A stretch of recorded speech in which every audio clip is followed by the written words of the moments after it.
پیارے پاکستان کے پیارے پاکستانیوں، جیسا کہ آپ کو معلوم ہے کہ نانی مریم صفدر نے ریسنٹلی ایک انٹرویو دیا ہے، اور یہ انٹرویو اس نے جیو نیوز پر سلیم صافی کو دیا۔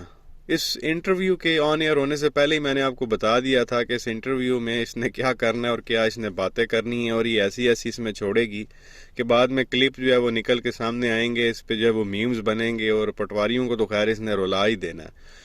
تو کچھ ایسی ہی حرکتیں اس نے جو ہے وہ انٹرویو میں کی۔ انٹرویو آن ایئر ہوا اور اس کے اندر اس نے بڑی جو ہے وہ لمبی چھوڑی اور بڑی جو ہے وہ شریف بننے کی اس نے کوشش کی، معصوم بننے کی کوشش کی، اور بہادر بننے کی جو ہے وہ کوشش کی۔ اب کلپ اس وقت جو ہے وہ سوشل میڈیا پہ وائرل ہوا پڑا ہے، نون لیگ کی سوشل میڈیا ٹیم کی جانب سے جو ہے اس کو وائرل کیا گیا، اور نانی مریم نے اس میں ایسی باتیں کی ہیں کہ جو ہے نا وہ پٹواری رو رہے ہیں اور جو غیرت مند پاکستانی ہیں، خاص طور پہ جو پی ٹی آئی والے ہیں، وہ اس پہ ہنس رہے ہیں اور میمز بنا رہے ہیں۔ تو پہلے آپ یہ سن لیں کہ نانی مریم نے جو ہے وہ ایسی کیا سٹیٹمنٹس دی ہیں کہ پٹواری جو ہے وہ رونے پہ مجبور ہو گئے ہیں۔ یہ سن لیں کیا فرما رہی ہے یہ، پھر آگے مزید بات کرتے ہیں۔ تو آپ کو پتہ ہے میں جب جیل میں تھی تو میرے پاس استری نہیں تھی، اور آپ کو پتہ ہے کہ میرے کوٹ لکھپت جیل کی میں بات کر رہی ہوں، میرے کپڑے کیسے ہم استری کرتے تھے۔ وہ جو فرائنگ پین تھا، ایک چولہا تھا میرے پاس، اس فرائنگ پین کو چولہے پہ رکھ کے گرم کر کے تو میں اپنے کپڑے استری کیا کرتی تھی۔ مجھے نہیں پتا تھا کہ یہ ہو سکتا ہے، تو یہ میں نے کیا ہے۔ اور اس وقت بھی میں بالکل اپنے مخالفین کو یہ میسج نہیں دینا چاہتی تھی کہ ہم کمزور ہیں، اور میں تھی بھی نہیں کمزور۔ اللہ مجھے آپ کو کہا نا کہ میرے لیے بھی ایک یہ ڈسکوری تھی کہ اللہ ایک ہڈن اسٹرینتھ تھی میری، جو اللہ تعالیٰ نے رکھی ہوئی تھی میرے اندر، جو اس وقت باہر آئی۔ تو روئی، آپ نے رونے کا سوال کیا، میں کبھی نہیں روئی، اللہ کا بڑا کرم ہے۔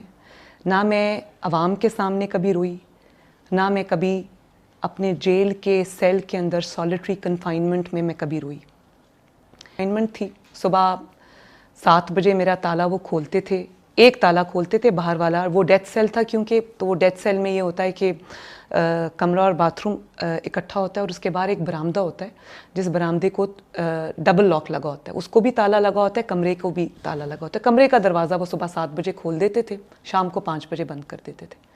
تو میں آوازیں دیتی رہی پورا دن کہ مجھے بتایا جائے کہ میرے والد کو کیا ہوا ہے، کسی نے نہیں مجھے بتایا۔ اس وقت پھر میں نے جو اللہ تعالیٰ سے رو کے، کیونکہ میں اپنی ماں کو کھو چکی تھی، اور اس کو کچھ ماہ ہی گزرے تھے یا 1-2 سال گزرے تھے، تو مجھے وہ اپنے والد کی طرف سے وہ ایک نیچرل چیز ہے۔ اس وقت میں جو جائے نماز پہ میں روئی۔ دونوں دفعہ جب میں جیل میں گئی تو قہر کی گرمی تھی، 50 ڈگریز ٹیمپریچر تھا اس سیل میں، جس سیل میں تھی، اور ایک چارپائی تھی میرے پاس۔ تو میں نے ان کو کہا کہ میں نے کوئی اور آپ کو پتہ ہے چارپائی پہ بہت اچھی نیند آتی ہے، ڈبل بیڈ سے زیادہ اچھی نیند مجھے چارپائی پہ آئی۔ آپ یقین کریں، میں جھوٹ نہیں کہہ رہی، بہت اچھی نیند آتی تھی۔ تو یہ پیارے پاکستانیوں، آپ نے سنا وہ کہہ رہی ہے کہ مجھے جو ہے 24/7 ڈیتھ سیل میں جو ہے وہ رکھا جاتا تھا۔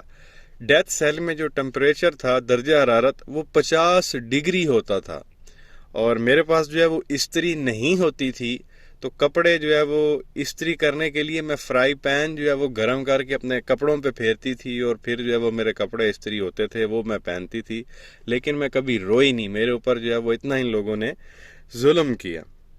اب یہاں پہ پہلا جو سوال ہے وہ تو یہ بنتا ہے کہ 50 ڈگری ہو، اتنی سخت گرمی ہو، اس میں کپڑے استری کر کے پہن کے کون بیٹھتا، اور وہ بھی جیل میں ڈیتھ سیل میں، اور کہہ رہی کہ مجھے جو ہے وہ سالیٹری کنفائنمنٹ میں رکھا ہوا تھا، اکیلے، کسی دوسرے انسان سے جو وہ مجھے ملنے نہیں دیا جاتا تھا، بالکل اکیلا مجھے جو ہے وہ رکھا جاتا تھا۔ تو وہاں پہ فرائی پین سے کپڑے استری کر کے پہن کے بیٹھ کے کیا کرنا تھا اس نے، جب وہاں پہ کسی نے آنا نہیں تھا، کسی نے دیکھنا نہیں تھا، اس نے کسی سے ملنا نہیں تھا، تو وہاں پہ کپڑے استری کر کے، مطلب وہ بھی سنے نا 50 ڈگری میں، جب استری بھی نہیں تھی، تو ایسی کون سی مجبوری تھی کہ فرائی پین سے جو وہ کپڑے استری کو جو ہے وہ کرنے ہوتے تھے، اور پھر جو ہے یہ پہن کے بیٹھتی تھی۔ اب آپ جو دیکھ رہے ہیں، میں تو پاکستان یا اسلام آباد میں رہتا ہوں، تو یہاں پہ جہاں تک میرا اندازہ ہے، سخت گرمیوں میں بھی جو ٹمپریچر ہے نا وہ 45، 46، 47 تک چلا جاتا ہے۔ بہت ہی کہیں ہو تو 48 ہوتا ہے، اس سے اوپر درجہ حرارت پاکستان میں کہیں پہ بھی نہیں جاتا، آپ جتنی مرضی گرم جگہ پہ جو ہے وہ چلے جائیں۔ تو یہ کوٹ لکھپت جیل میں فرما رہی ہے کہ جس ڈیتھ سیل میں میں تھی تو وہاں پہ جب وہ ٹمپریچر 50 ہوتا تھا. چلو ٹھیک ہے مان لیا وہاں پہ ٹمپریچر 50 ہوتا تھا, تو اس ڈیتھ سیل کے اندر 50 ڈگری کے اندر تجھے چولہا جلانے کی جو وہ کیا ضرورت تھی؟ بھئی آپ خود سوچیں نا پیارے پاکستانیوں, بھئی اندر کا جو ٹمپریچر ہے وہ 50 ڈگری ہے, اس میں پھر یہ چولہا جلاتی تھی تاکہ جو ہے وہ درجہ حرارت مزید اوپر جائے, مزید جو ہے وہ گرمی, چولہا جلا کے پھر یہ فرائی پین جو ہے وہ گرم کرتی تھی اور اس سے جو ہے وہ کپڑے استری کرتی تھی. یار یہ کوئی مذاق ہے, بات ہے کرنے والی؟ یہ 50 ڈگری میں رہتی تو یہ باہر جب اس نے جیل سے یہ نکلی تھی تو یہ اس کی شکل دیکھنے والی ہونی تھی. اگر یہ واقعی جو ہے وہ 50 ڈگری میں رہتی, یہ پہچان میں بھی نہیں آنی تھی کہ یہ وہی مریم ہے یا کوئی اور چیز ہے. بندہ یہاں 50 ڈگری میں آپ کہہ لیں گھنٹہ بیٹھ جائے تو بندے کے جو ہے وہ پسینوں پہ پسینے ہوتے ہیں. اور اس کو کون سا اندر جو ہے ابھی ڈیتھ سیل کے اندر جو ہے وہ اے سی لگے ہوئے ہوتے ہیں, یہ 16 پہ اے سی کر کے جو ہے وہ اندر بیٹھی ہوئی تھی. جب ڈیتھ اندر ٹمپریچر ہی 50 ڈگری تھا تو اس پہ چولہا جلا کے یہ پھر 60 پہ لے جاتی ہوگی, پھر اس پہ کپڑے استری ہوتے تھے, پھر یہ پہن کے بیٹھتی ہوگی. مطلب عجیب قسم کی آتما تھی یہ کہ اس کو جو ہے وہ کوئی فرق ہی نہیں پڑتا تھا. اس سے پہلے اس کی سٹیٹمنٹس آتی رہی ہیں کہ جی مجھے چوہوں کا جو ہے نا وہ بچا ہوا کھانا دیا جاتا تھا, مجھے کھانا بھی جو ہے یہ لوگ صحیح نہیں دیتے تھے. حالانکہ آپ کو پتہ ہے کہ ان لوگوں کے جو کھانے ہیں وہ گھر سے آتے تھے. یہ صبح کا کھانا کھاتے تھے تو پھر پرچی پہ لکھ کے, جب برتن واپس کرتے تھے تو پرچی پہ لکھ کے دیتے تھے کہ ہم نے دوپہر میں یہ کھانا ہے. پھر جب دوپہر کا کھانا آتا تھا, وہ جب برتن دوپہر کے کھانے کے واپس جاتے تھے اس وقت یہ پرچی پہ لکھ کے بھجواتے تھے کہ ہمیں شام میں یہ کھانا ہے. اور پھر جب شام کا آتا تھا تو پھر یہ جب اس کے برتن واپس جاتے تھے تو یہ لکھ کے دیتے تھے کہ صبح ہمیں یہ لا کے دینا آپ لوگوں نے. تو کھانے گھر سے آتے رہے ہیں. یہ فرماتی رہی ہے کہ میں چوہوں کا بچا ہوا. اب وہ کہہ رہی ہے جی فرائی پین سے, یار پتہ نہیں اس نے کپڑے کیسے استری کیے ہیں, ہمیں تو سمجھ میں نہیں آتا. مطلب بڑی عجیب سی بات ہے. وہ کس طرح کا فرائی پین تھا کہ اس سے جو ہے یہ کپڑے, بندہ جو ہے وہ نیچے سے یار سارا کالا ہو جاتا ہے. اگر برتن آپ دیکھیں تو وہ بندہ کپڑے کے اوپر پھیرے گا تو کپڑا تو ویسے ہی کالا ہو جائے گا. تو یہ اس سے جو ہے استری کیسے کر لیتی تھی؟ اور کچھ فرائی پین ایسے ہوتے ہیں ان کے نیچے جو وہ سٹرائپس بنی ہوئی ہوتی ہیں, تو سٹرائپس بنی ہوئی ہوں اس کو گرم کر کے بھی آپ کریں گے, اس سے بھی جو ہے آپ کی استری صحیح نہیں ہوگی, کپڑا آپ کا خراب ہی ہوگا, کپڑوں میں لائن آنے لگ جائے گی.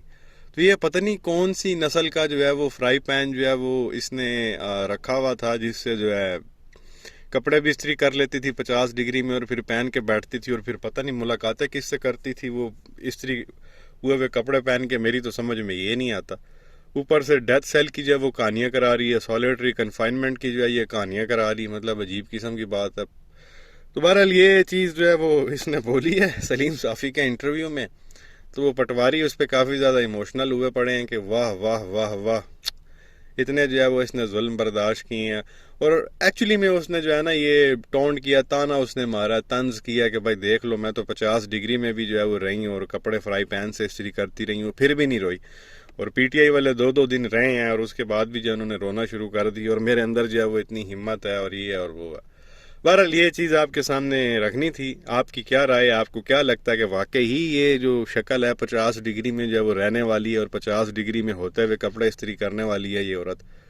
بہرحال آپ کی کیا رائے ہے نیچے کمنٹ سیکشن میں ضرور بتائیں. ویڈیو کو لائک کریں, چینل کو سبسکرائب کریں, بیل آئیکن پر کلک کریں. شکریہ.